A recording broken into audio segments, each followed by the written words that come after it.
So basically ఏక్ నిరంజన్ మీ మెమరీలో what does it hold అన్న అప్పుడు మీకు అప్పుడు చేస్తున్నప్పుడు? అంటే పురిగారు లాగా ఎవరు రాయలేదు.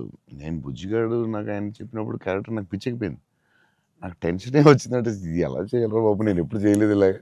కాకపోతే ఈ రాసిన విధానం నేను మర్చిపోయి, నేను బుజ్జిగాడు ఎవరితో మాట్లాడినా బుజ్జిగాడు క్యారెక్టర్ గురించి మాట్లాడుతూ ఉండేవాడిని మర్చిపోయి.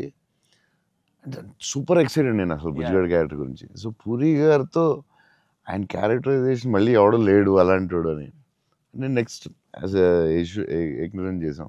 నువ్వు చెప్పిన డైలాగులన్నీ చెప్తుంటే అసలు నాకు ఆయనలో ఎవడు రాయలేడు. It's his writing, the character designing, what Puri గారు అలా ఎవడు లేడు ఇండియాలో, వరల్డ్లో లేడు. అదొక డిఫరెంట్ మనిషి అది.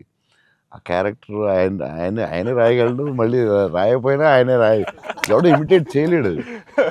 సో నువ్వు అంత స్ట్రాంగ్ డైలాగ్ ఒక యాక్టర్ చెప్తే న్యాచురల్గా వచ్చేస్తుంది అంతే.